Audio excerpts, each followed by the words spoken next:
संध्याकाळची वेळ होती. एक सुंदर मुलगी बेडवर झोपली होती.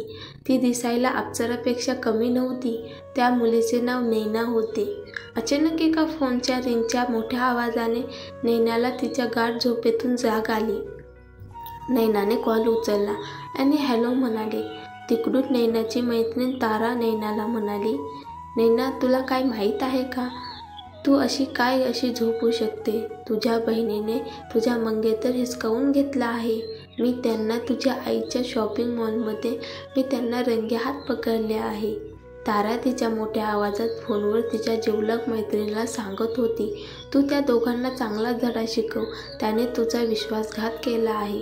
नैनाने हे ऐकून काहीच रिॲक्शन दिले नाही. तिला हे सगळं आधीच माहीत होतं. ती ताराला, ठीक आहे, मला आता झोपू दे, रात्र झालेले आहे, आपण उद्या बोलू. आदल्या रात्री नैना अग्रवालची सावत्र बहिणीने सगळ्या कुटुंबासमोर अनाउन्समेंट केली की ती प्रेग्नेंट आहे आणि राजवीर खुराना ह्या बाळाचा बाप आहे. राजवीर आणि मी दोघेही एकमेकांवर प्रेम करत आहे आणि थोड्याच दिवसात आम्ही लग्न करणार आहे. आम्ही एकमेकांपासून दूर राहू शकत नाही. राजवीर खुराना हा नैनाचा मंगेतर होता. तरीही तिची सावत्र बहीण पाखे अग्रवालने त्याच्यावर प्रेम केले, त्याला पटवले आणि त्याने तिला प्रेग्नंटही केले. असे असले तरी नैनाला याबद्दल काही घेणं देणं नव्हतं. तिला एवढे माहीत होते तरीही ती सकाळी 10 वाजेपर्यंत अगदी निवांत झोपली होती. ताराचा पुन्हा एकदा कॉल येतो. तारा नैनाला म्हणते, पाखे आणि राजवीर लग्न करणार आहे याची तुला काही पर्वा आहे की नाही? तू वेडी आहेस का? तुला काळजी का नाही? तुझ्याकडे जे काय आहे ते पाखेला हवं आहे. यावेळी तू तिला ते मिळवू देऊ नकोस. ताराचं न ऐकता नैना ताराला म्हणाली, मी संजय अग्रवाल आणि वीणा अग्रवाल यांची एकुलती एक मुलगी होती. जेव्हा माझी आई मरण पावली तेव्हा परिस्थिती बदलली आणि नंतर माझ्या वडिलांनी माधवी अहोजाशी लग्न केले आणि तिला मुलगी झाली. माधवीने नैनाशी चांगली असल्याचे सगळ्यांना दाखवले, पण तिने गुप्तपणे तिच्याशी गैरवर्तन केले. तिला हाणायची आणि घरचे सगळे काम नैनाला करायला लावायची. ती तिच्याशी एका नोकरण्यासारखी तिच्यासोबत वागत होती. दुसरीकडे तिच्या वडिलांचा आपल्या मुलीच्या म्हणण्यापेक्षा त्याने जे पाहिले त्यावर विश्वास ठेवला.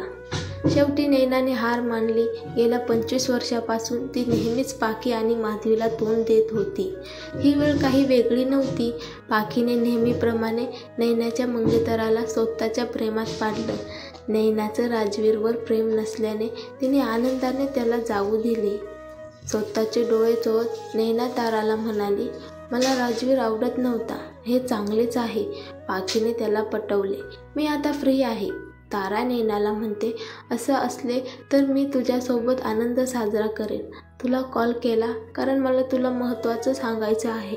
तुझं लग्न आता पाखीचा मंगेतर शिवायसिंग राठोड सोबत होणार आहे. काय? हे ऐकून नैनाची झोपच उडाली. ती पलंगावरून उठली आणि म्हणाली, मी शिवायसोबत लग्न का करू?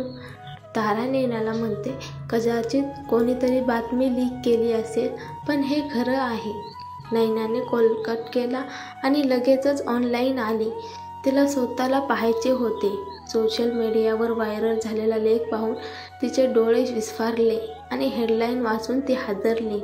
राठोड इंडस्ट्रीचे नवे मालक शिवायसिंग राठोड आणि अग्रवाल इंडस्ट्रीचे मालक संजय अग्रवाल यांची मोठी मुलगी नैना अग्रवाल लग्न करणार आहेत.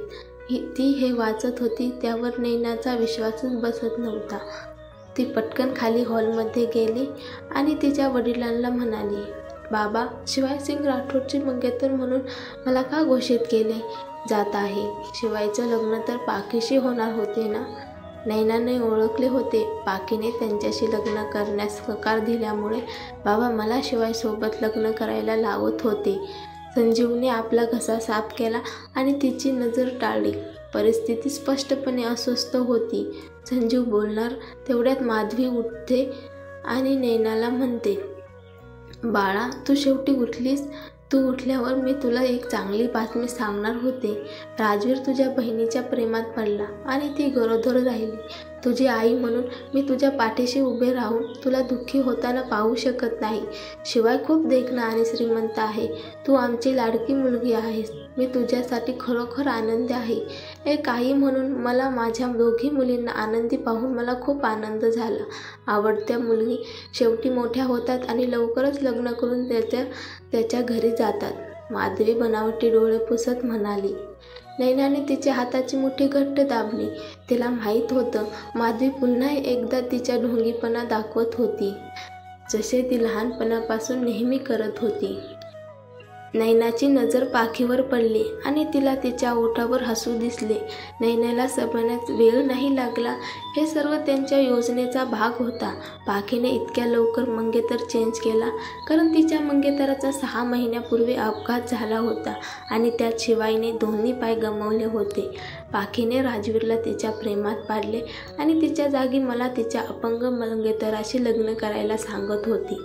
नैना म्हणाली, तुम्ही शिवायसिंग राठोड सोबत चर्चा केली का? ते वधू बदलण्यास सहमत आहे का? आपल्या आईबाबांसोबत वर्षानुवर्षे परदेशात राहणारे सर्वोच्च CEO म्हणून शिवायने देशात परत येण्याचा आणि राठोड इंडस्ट्रीचे CEO म्हणून पदभार स्वीकारण्याचा निर्णय घेतला. मात्र त्यांचा एक भीषण अपघात झाला आणि अनेक महिने अंथरुणात होता. अनेक महिने फिजिओथेरपी होऊनही काही उपयोग झाला नाही. शिवाईला व्हीलचेअर शिवाय पर्याय नव्हता.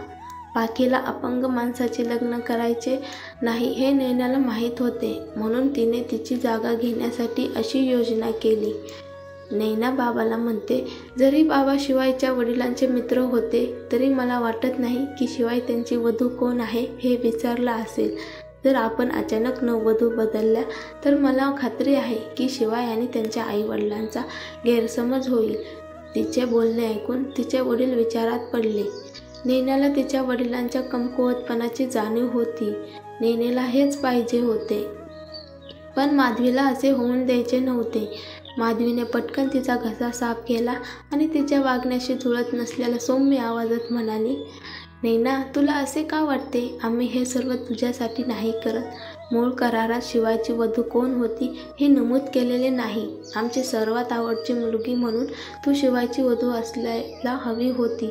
तू पाखीपेक्षा चांगली काळजी घेशील. आम्ही हे सारं तुझ्या भल्यासाठीच करत आहोत.